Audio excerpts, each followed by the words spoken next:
महिलाएं घर पे अकेले थी और जब आक्रमण हुआ तो महिलाओं ने गांव की रक्षा अपने कंधों पर ले ली। उन्होंने दुश्मनों का सामना किया और संदेश दिया, हमारी जमीन, हमारी इज्जत और हमारी पहचान कोई नहीं छीन सकता। पवन आदिवासी पहचान का प्रतीक है। बिरसा मुंडा वो नाम जिसने अंग्रेजों को चुनौती दी और कहा, अबुआ दिशुम, अबुआ राज, मतलब हमारा देश, हमारा राज। दोस्तों, पिछले कुछ महीनों से सबसे बड़ी बहस यही थी, यूनिफॉर्म सिविल कोड यानी यूसीसी लागू होगा तो क्या आदिवासी समाज की परंपराएं खतरे में पड़ जाएगी। नमस्कार मित्रों, आपका स्वागत है द ट्रेंडिंग टॉक में। आप जुड़ रहे संजय पटेल के साथ। दोस्तों, जब हम भारत की ताकत की बात करते हैं तो अक्सर शहर, उद्योग और टेक्नोलॉजी की चर्चा होती है, लेकिन मित्रों असली भारत की आत्मा कहां बसती है?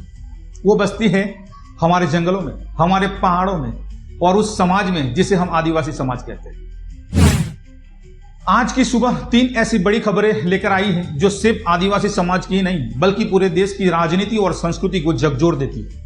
एक खबर हमें इतिहास को जोड़ती है, दूसरी हमें पहचान का नया केंद्र देती है और तीसरी हमारे भविष्य को कानूनी दिशा तय करती है। तो मित्रों, आइए शुरू करते हैं आज की चर्चा, जहां मिलेगा आपको अतीत का गौरव, वर्तमान का सशक्तिकरण और भविष्य की कानूनी पहचान। तो आइए इन्हें एक एक करके समझते हैं, लेकिन मित्रों वीडियो पूरा देखना अंत तक। पहली खबर, असम का ऐतिहासिक उत्सव जानी शिखर महोत्सव। असम की डिब्रूगढ़ की धरती पर पहली बार जानी शिखर महोत्सव मनाया गया। लेकिन दोस्तों, ये सिर्फ एक सांस्कृतिक उत्सव नहीं था, यह 400 साल पुरानी वीरता की याद थी। सन 1610 मुगल साम्राज्य अपनी ताकत बढ़ा रहा था। असम के चाय बागानों और उपजाऊ धरती पर उनकी नजर थी, लेकिन उस वक्त औरन यानी कुरुख आदिवासी समाज की महिलाएं उठ खड़ी हुई। उनके पास बड़े हथियार नहीं थे, न तोपें थी न तलवारें थी, बस हाथों में थी कुदाली, कुल्हाड़ी और हिम्मत। कहा जाता है कि उस दौर पर आदिवासी पुरुष काम पर गए थे, महिलाएं घर पे अकेले थी और जब आक्रमण हुआ तो महिलाओं ने गांव की रक्षा अपने कंधों पर ले ली। उन्होंने दुश्मनों का सामना किया और संदेश दिया, हमारी जमीन, हमारी इज्जत और हमारी पहचान कोई नहीं छीन सकता।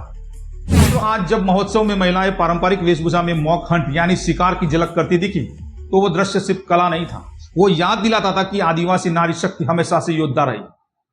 असम का यह महोत्सव हमें बताता है कि इतिहास को सिर्फ किताबों में नहीं बल्कि जमीनी स्तर पर अगली पीढ़ी तक पहुंचना ही असली सांस्कृतिक ताकत है। दूसरी खबर मित्रों, दिल्ली का भगवान बिरसा मुंडा भवन। राजधानी दिल्ली के पुष्प विहार इलाका में भव्य भवन का उद्घाटन हुआ।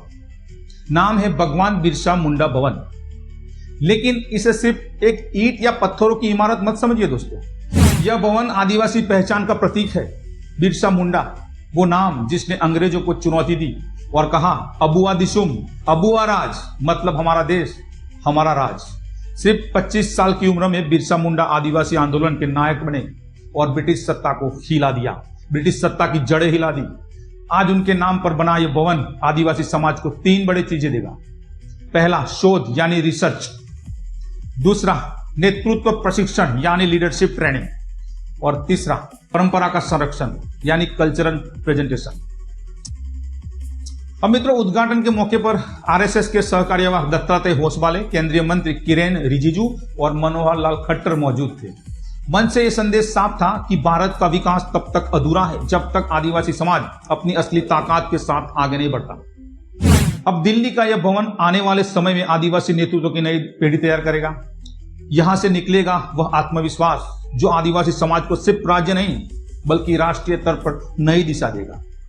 अब तीसरी और सबसे अहम खबर जो राजनीतिक भी है और जरूरी भी है, यूसीसी और आदिवासी समाज।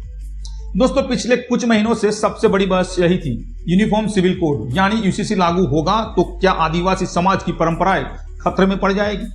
ये बहस सोशल मीडिया पर तेज थी। इस पर आज केंद्रीय मंत्री किरेन रिजिजू ने साफ कर दिया है कि प्रस्तावित यूसीसी में आदिवासी समाज को छूट मिलेगी। लेकिन मित्रों, यहां सबसे जरूरी बात यह है कि यह छूट पूरे राज्यों को नहीं बल्कि सिर्फ उन इलाकों को दी जाएगी जो संविधान के शेड्यूल 5 और शेड्यूल 6 में आते हैं। अब समझते हैं शेड्यूल 5 क्या कहता है। तो उन राज्यों पर लागू होता है शेड्यूल 5 जहां झारखंड, छत्तीसगढ़, ओडिशा, मध्य प्रदेश, गुजरात, राजस्थान, महाराष्ट्र, आंध्र प्रदेश, तेलंगाना और हिमाचल प्रदेश। इनमें से शेड्यूल एरियाज यानी आदिवासी बहुल जिले और ब्लॉक जैसे बस्तर, सरगुजा, जाबुआ, डांग, बांसवाड़ा यूसीसी से बाहर रहेंगे। लेकिन मित्रों, भोपाल, जयपुर, रांची जैसे गैर आदिवासी हिस्सों पर यूसीसी लागू होगा। अब शेड्यूल 6 क्या कहता है? यह सिर्फ नॉर्थ ईस्ट के 4 राज्यों पर लागू होता है, असम, मेघालय, त्रिपुरा और मिजोरम। यहाँ के ऑटोनोमस डिस्ट्रिक्ट काउंसिल जैसे Karbi, Anglong, Garo Hills, Tripura tribals area UCC से बाहर रहेंगे। लेकिन मित्रों, गुवाहाटी या शिलांग जैसे और एडीसी क्षेत्र यूसीसी के दायरे में आएंगे। यानी मित्रों, ये साफ है कि छूट सिर्फ उन्हीं इलाकों को मिलेगी जहां आदिवासी समाज अपनी परंपराओं और सांस्कृतिक नियमों को अनुसार चलता है। राज्य के बाकी हिस्सों में यूसीसी लागू होगा, ऐसा किरण रिजिजू का कहना है। अब इसका असर क्या होगा मित्रों? इसका असर क्या होगा? आदिवासी क्षेत्रों में शादी, तलाक, गोत्र, जमीन और सांस्कृतिक नियमों में कोई बदलाव नहीं होगा। वही परंपरागत रीति रिवाज वैसे ही रहेंगे जैसे है, सदियों से चले आ रहे हैं। अब राज्यपाल और ऑटोनोमस काउंसिल की भूमिका जस की तस बनी रहेगी उन्हीं एरिया में।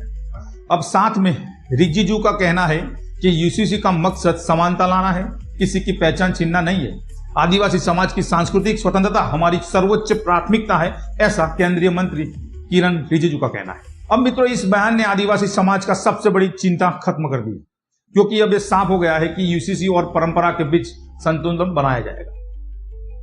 तो दोस्तों, आज की ये 3 अपडेट मिलकर हमें यह पूरी तस्वीर देती है। असम का जानी शिखर महोत्सव हमें याद दिलाता है कि आदिवासी महिला शक्ति हमेशा से योद्धा रही है।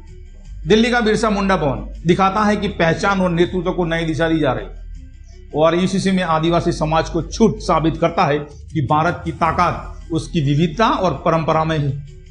अब सवाल आपसे है, क्या हम इस विविधता को सिर्फ खबरों में सुनेंगे या अपनी सोच और नीतियों में भी उतारेंगे या नहीं? तो दोस्तों, असम का जानी शिखर महोत्सव हमें याद दिलाता है कि आदिवासी महिला शक्ति सिर्फ इतिहास का हिस्सा नहीं बल्कि आज भी हमारी प्रेरणा है। दिल्ली का भगवान बिरसा मुंडा भवन साबित करता है कि पहचान और नेतृत्व अब मजबूती से खड़ा हो रहा है। और यूसीसी में आदिवासी समाज को मिली छूट यह बताती है कि भारत की ताकत एकरूपता में नहीं बल्कि विविधता में है। अब असली सवाल यही है, क्या हम इस विविधता को सिर्फ न्यूज अपडेट के तौर पर लेंगे या इसे अपने विचार, अपनी नीतियां और अपने समाज में जगह देंगे या नहीं? सोचिएगा जरूर, क्योंकि आदिवासी समाज सिर्फ भारत का हिस्सा नहीं है, वो भारत की आत्मा है।